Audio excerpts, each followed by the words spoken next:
鱼温啊，若准备收成，这房啊是高过一窟搁一窟，才有可能把这病菌炸到别个窟仔去。嘉义县政府也开始推广房啊消毒计划，希望对源头来减少病菌。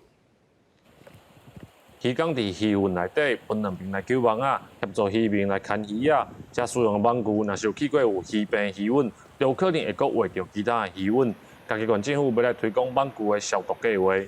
现在网子就是你还没晒干之后，就要马上牵下一次，所以应该也是有交叉感染的可能。因为伫个无共款的鱼窟啊，会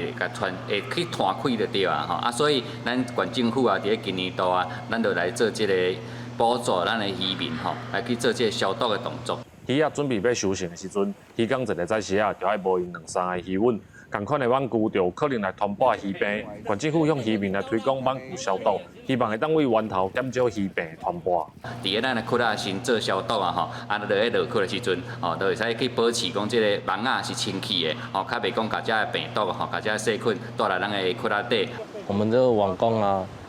都会赶着要下一坛啊，所以你要用网具消毒，所以可能也是在网子过来的时候，前一天就要先消毒，让它浸泡在前面，有一段时间过，它那个网具消毒也比较有效果啦。嘉义县永实渔业生产区发展协会讲，收成的期间有1成的鱼仔会因为鱼病来死亡，水产兽医认为可能是网具无消毒来造成。渔业科表示会补助渔民药水、药啊、甲浸网仔的桶仔，希望来提升渔民对鱼温的防疫管理。记者林慧婷，嘉义报道。